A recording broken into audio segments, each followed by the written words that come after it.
The sizzle of garlic and herbs filled the modern penthouse kitchen as Daniel Finch, a meticulous and disciplined real estate tycoon, prepared dinner. Cooking was Daniel's way of escaping the relentless demands of his work, a rare moment of calm in his otherwise high-stakes life. The late afternoon sun bathed the kitchen in a warm glow, casting long shadows through the floor-to-ceiling windows. As he plated the perfectly crusted salmon, he heard the sharp click of heels against the polished hardwood floor. His wife, Josefina, appeared, her tight black dress and heavy makeup making her almost unrecognizable from the woman he had been married to for 14 years. She paused to check her reflection in the microwave door, her lips curving into a self-satisfied smirk. "Don't wait up, babes," she said flippantly, smoothing her dress. "I've got plans tonight." "Plans?" Daniel asked, setting down his knife. His calm tone masked the storm brewing beneath his composed exterior. He was a man who could negotiate multi-million-dollar deals without flinching, but the weight of suspicion in his gut was something else entirely. "Fernando's taking me out," she replied, glancing at him with mock amusement. "You know, my new lover. Thought it was time you knew." The knife in Daniel's hand didn't waver as he set it beside the cutting board, his steel-gray eyes meeting hers through the reflection. He'd built his empire on precision and patience, but her audacity pushed him to the brink. "You walk out that door tonight, Josefina," he said evenly, "and you leave behind everything we've built." "Everything." Josefina laughed, a sharp, mocking sound that echoed through the pristine kitchen. "Oh, Daniel. You're predictable, boring. You think I care about your rules? Fernando knows how to treat a real woman." Maria, the housekeeper, hesitated in the doorway, her eyes wide. Daniel turned to her, his voice calm. "Maria, take the rest of the day off." "With pay?" "Yes, Mr. Finch," Maria replied, casting a disapproving glance at Josefina before leaving. Josefina grabbed her designer purse, a gift from Daniel on their last anniversary, and strutted to the door. "Goodbye, Daniel," she said with venom in her tone. "Enjoy your boring life." The door slammed behind her, leaving Daniel in the quiet tension of the kitchen. But he wasn't broken. Instead, he picked up his phone and made a call. "Rodney," he said, his voice steady. "Execute Plan Zero." The wheels of Daniel's revenge were set in motion. By the time Josefina realized what was happening, it would be far too late. The silence in Daniel's penthouse that night was deceptive, hiding the meticulous calculations forming in his mind. He poured himself a glass of whiskey, staring out over the city skyline. Josefina's betrayal wasn't just personal, it was a calculated move, and Daniel was determined to understand every detail before striking back. The next morning, Rodney, Daniel's trusted aide and tech specialist, arrived at the office. Rodney was a quiet, methodical man, the kind who never asked unnecessary questions. Daniel handed him a dossier containing Josefina's basic schedule and connections. "I need everything," Daniel said. "Her calls, her texts, her transactions. And find out what you can about Fernando. I want to know who he is, who he owes, and why he thinks he can cross me." Rodney nodded, his expression unreadable. "Give me 48 hours.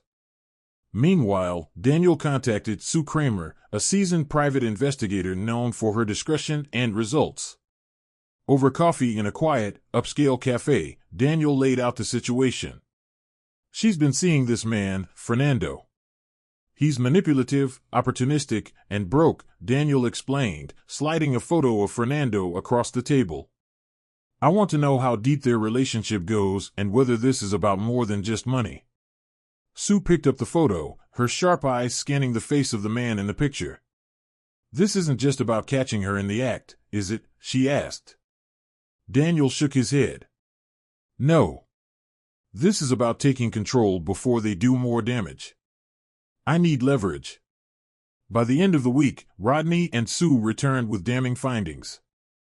"Josefina's been transferring small amounts of money to an offshore account," Rodney explained, showing Daniel a digital map of the transactions.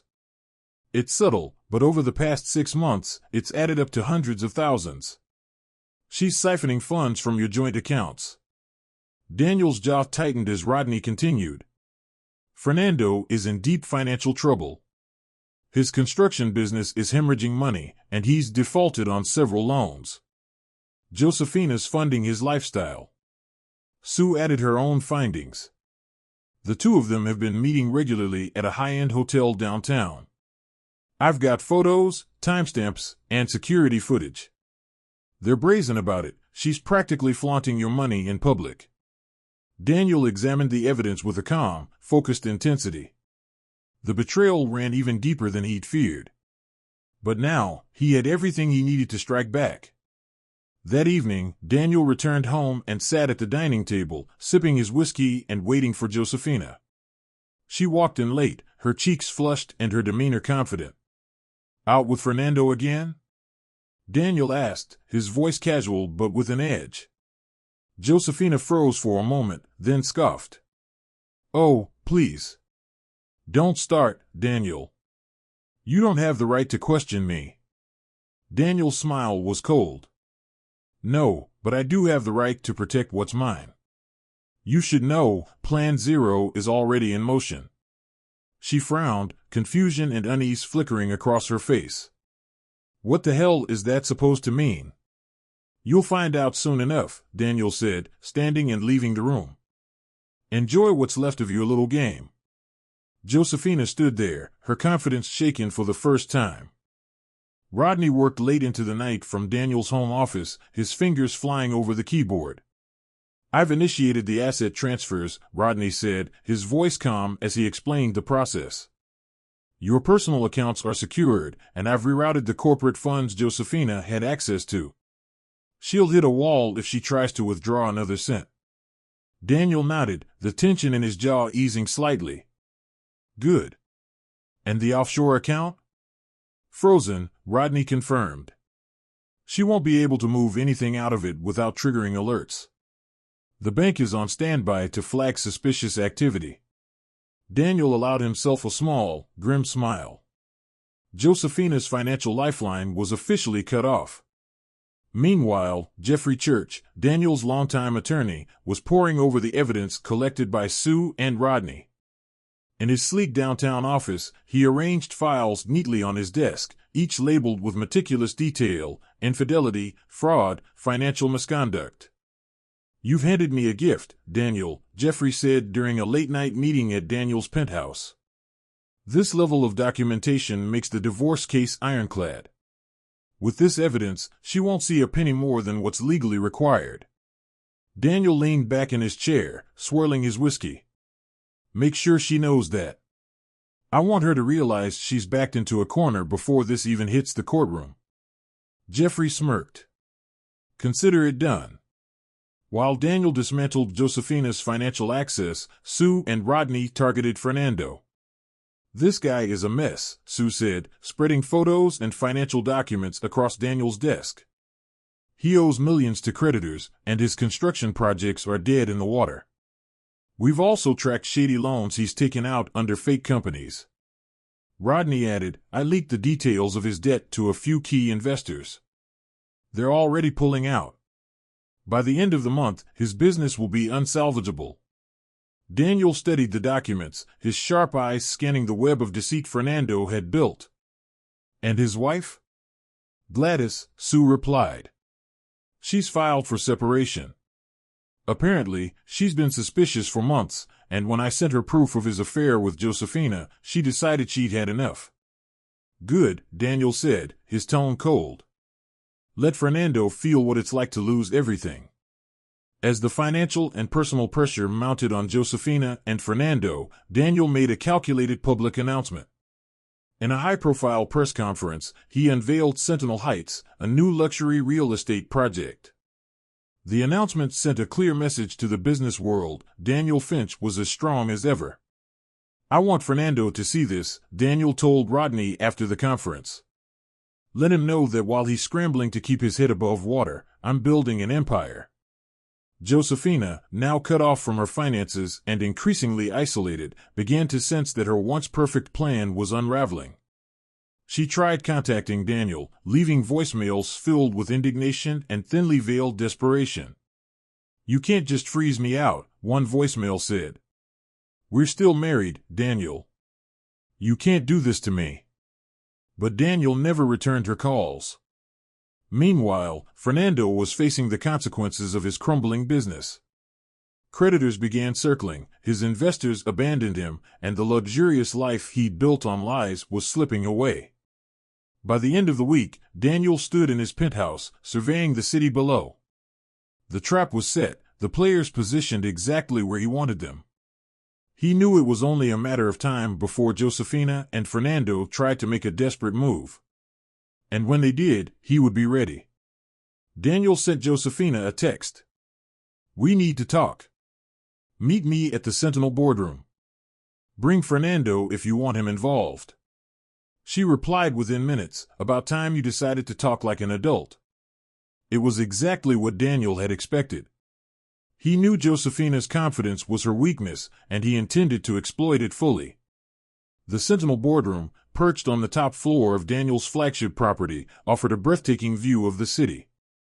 But the tension in the air was palpable as Josefina and Fernando entered. Josefina wore her usual arrogance like a shield, while Fernando looked uneasy, his charm failing to hide the cracks in his facade. Daniel stood at the head of the long table, flanked by Rodney and Jeffrey. A laptop sat open in front of him, ready for the confrontation. "Thank you for coming," Daniel said smoothly, gesturing for them to sit. Josefina crossed her arms, glaring at him. "Get on with it, Daniel.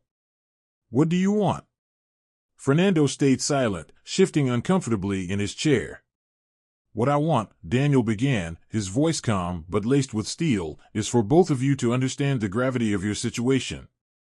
He clicked a button on his laptop, and the first slide appeared on the screen, screenshots of Josefina's bank transfers to the offshore account, followed by photos of her and Fernando entering the downtown hotel. Josefina's smirk faltered. This is invasive, Daniel. You can't just spy on me." "I can when it's my money you're stealing," Daniel shot back. He switched to the next slide, a document outlining Fernando's fraudulent loans and mounting debts. "And as for you, Fernando, you've been using my wife's betrayal to fund your sinking business. Did you think I wouldn't notice?" Fernando's face turned pale. "Daniel, this isn't what it looks like." "Oh, it's exactly what it looks like," Daniel interrupted. "And it's all documented. The money transfers, the hotel records, the fake companies. I even have statements from your former investors, who were more than happy to share how you conned them." At a signal from Daniel, Jeffrey stood and placed a thick envelope in front of Josefina. "Divorce papers," Jeffrey said simply. "Along with a comprehensive breakdown of your financial misdeeds. You'll find that your access to Daniel's accounts has been permanently revoked." Josefina's jaw dropped. "You can't do this. I'm your wife." "Not for much longer," Daniel replied coldly. Rodney stepped forward, placing another envelope in front of Fernando. "And this is for you," he said. "A lawsuit for fraud, along with a cease and desist order. You'll also find a notice that your remaining investors have filed criminal charges." Fernando sank back in his chair, his confidence shattered. As the meeting reached its climax, Daniel played the final card. He opened an audio recording on his laptop, one of Josefina and Fernando planning their scheme, unaware they'd been recorded. Josefina's voice filled the room. "Once I get the money from Daniel, we can start fresh. He won't even see it coming." Fernando's reply was just as damning. "Perfect. Once the accounts are drained, I'll move it through the offshore setup. He'll be too busy trying to clean up the mess to come after us." Josefina's face turned red, and she lunged for the laptop. "Turn that off." Daniel stood, his composure unshaken. "It's already been turned over to the authorities," he said. "You're done, Josefina. Both of you are." News of the confrontation leaked within hours, thanks to Rodney's strategic press contacts. By the next morning, headlines were ablaze. "Real estate mogul exposes wife's infidelity and business partner's fraud in dramatic takedown." Fernando's remaining investors pulled out, and his company declared bankruptcy within a week. Meanwhile, Josefina found herself cut off from Daniel's wealth and shunned by her social circle. The weeks following the confrontation were a whirlwind of consequences. For Josefina and Fernando, their once glamorous lives unraveled with astonishing speed. Josefina sat alone in a rented studio apartment, a far cry from the lavish penthouse she had once called home. The hum of the old refrigerator and the flickering overhead light were constant reminders of how far she had fallen. She scrolled through her phone, desperately trying to contact old friends, but the responses were either curt or non-existent. Her former social circle had distanced themselves, unwilling to associate with someone whose scandal had dominated the tabloids for weeks. Her financial situation was equally grim. With her accounts frozen and no access to Daniel's wealth, she had no choice but to sell her designer bags and jewelry. Even her attempts to reach out to Daniel for help were met with silence. One evening, she stared at the divorce papers Daniel had served her. Every clause and condition was a testament to his precision. The settlement offered her just enough to cover basic expenses, but nothing more. Her phone buzzed, a message from Fernando. "We need to talk." She hesitated but replied, "You've done enough damage." Meanwhile, Fernando's situation was no better. The fallout from Daniel's actions had triggered a chain reaction.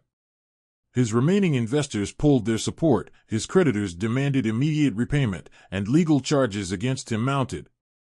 In a cramped conference room, Fernando met with his lawyer, a weary man who had already prepared him for the worst. With the evidence Daniel provided, the lawyer said, "You're looking at bankruptcy and likely jail time. Your best option is to cooperate with the authorities and hope for a reduced sentence." Fernando slumped in his chair, his bravado gone. The flashy suits, expensive cars, and luxury apartments were all gone, seized to repay his debts. Amid the chaos, Daniel found himself sitting across from his parents in their cozy suburban home. His mother, Judith, looked at him with a mixture of concern and pride. "You've been through a lot," Judith said, pouring him a cup of tea. "But was it worth it, Daniel? All this revenge?" Daniel sighed, running a hand through his hair. "It wasn't about revenge, Mom. It was about protecting what's mine. They would have destroyed everything I worked for." His father, Harold, nodded solemnly. "You did what you had to do. But don't let this consume you. You've won. Now it's time to move forward." Their words stayed with Daniel as he drove home that night. For the first time in weeks, he allowed himself to think about the future, not the past. Back at the Sentinel office, Daniel poured his energy into expanding his company. The Sentinel Heights project, which had served as a symbolic victory during the confrontation, became a reality. The groundbreaking ceremony was a testament to his resilience, with journalists praising his ability to thrive in the face of personal and professional betrayal. Rodney and Sue, loyal as ever, stayed by his side, ensuring every loose end from the scandal was tied up. But Daniel also began to focus on himself. He reconnected with old friends, started attending industry events again, and even began exploring the possibility of dating. "Take it slow," Sue advised over lunch one day. "You've been through a war. Don't rush into the next battle." Daniel chuckled. "Wise as always, Sue." Josefina sat on the edge of her worn-out couch, the divorce papers spread before her. Every word felt like a condemnation of the life she had squandered. For days, she had been rehearsing what she would say to Daniel, convinced she could find a way back into his good graces. She dialed his number, her hand trembling. "Hello?"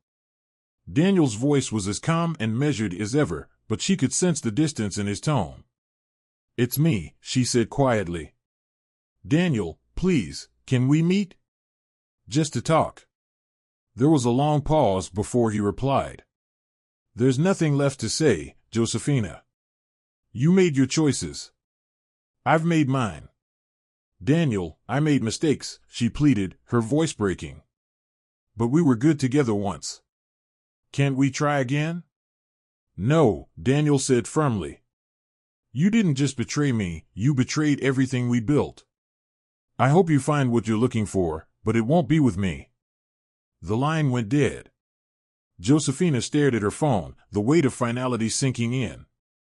Fernando's courtroom was packed with reporters and spectators eager to witness the downfall of the once flamboyant businessman. Daniel chose not to attend, preferring to receive updates from Rodney and Sue. After weeks of testimony and evidence, the verdict was announced, guilty on all charges. Fernando was sentenced to 7 years in prison for fraud, embezzlement, and conspiracy. In a brief statement to the press, Daniel simply said, "Justice has been served. Now, it's time to move forward." Despite his victory, Daniel knew there was one final step to take before he could fully move on. He agreed to meet Josefina one last time, on neutral ground, in a quiet cafe. She arrived looking more subdued than he had ever seen her, her once polished demeanor replaced with vulnerability. "Thank you for meeting me," she began. Daniel nodded but said nothing, waiting for her to continue. "I wanted to say I'm sorry," Josefina said, her voice trembling. "I know I've hurt you in ways I can't take back. I don't expect forgiveness, but I wanted you to know I regret everything." Daniel studied her for a moment before responding. "I believe you're sorry," he said finally. "But regret doesn't undo the damage. It doesn't bring back the trust you destroyed." Josefina wiped a tear from her cheek. "Do you hate me?" Daniel shook his head. "No. But I don't feel anything for you anymore. And that's worse, isn't it?" She nodded, her expression crumpling. "I'll always love you, Daniel. Even if I don't deserve to." Without another word, Daniel stood and walked away, leaving her to confront the life she had created. With the chapter of betrayal behind him, Daniel turned his attention to the future. Sentinel Heights, his ambitious real estate project, became a beacon of his resilience and vision. The groundbreaking ceremony was a celebration of his triumph over adversity. In his personal life, Daniel found himself cautiously exploring new connections. He met someone who valued honesty and shared his drive for success. Their relationship was a slow, steady process, built on mutual respect rather than whirlwind passion. One evening, as he stood on the terrace of his penthouse, watching the city lights below, Rodney joined him. "You did it," Rodney said simply. "No," Daniel replied, a faint smile on his lips. "We did it." For the first time in months, Daniel felt a sense of peace. The betrayals that had nearly destroyed him had instead forged a stronger, wiser man. And as he looked out over the skyline, he knew he was ready to embrace whatever the future held. Months turned into a year, and the storm that had once consumed Daniel's life became a distant memory. The fallout from Josefina and Fernando's betrayal had faded into the background, leaving behind lessons that shaped his future. One evening, Daniel found himself back in the same kitchen where it had all begun. The polished granite counters gleamed under the soft glow of the lights, and the faint scent of garlic and herbs filled the air. Cooking had always been his therapy, and now, it symbolized his return to a life of control and peace. As he plated a perfectly seared steak, he thought about the journey that had brought him here. Josefina's audacity, Fernando's desperation, the courtroom drama, it had been a crucible that tested every fiber of his being. But instead of breaking him, it had made him stronger. Josefina's life remained a shadow of its former self. Without Daniel's support or the lavish lifestyle she had grown accustomed to, she was forced to work to make ends meet. The designer dresses and opulent parties were replaced with a modest wardrobe and quiet nights alone. Fernando, meanwhile, was serving his prison sentence. His once brash confidence had eroded under the weight of his failures. Letters from Josefina occasionally arrived, but they went unanswered. He had gambled everything and lost, not just his fortune, but the respect of everyone he once considered an ally. Sentinel Heights, Daniel's flagship real estate project, had become a resounding success. The sleek towers stood as a symbol of his resilience, a reminder that he could rebuild even after the deepest betrayal. On the personal front, Daniel had begun to open his heart again. He met a woman, Caroline, who shared his passion for business and his no-nonsense approach to life. Their relationship was built slowly, on trust and mutual understanding.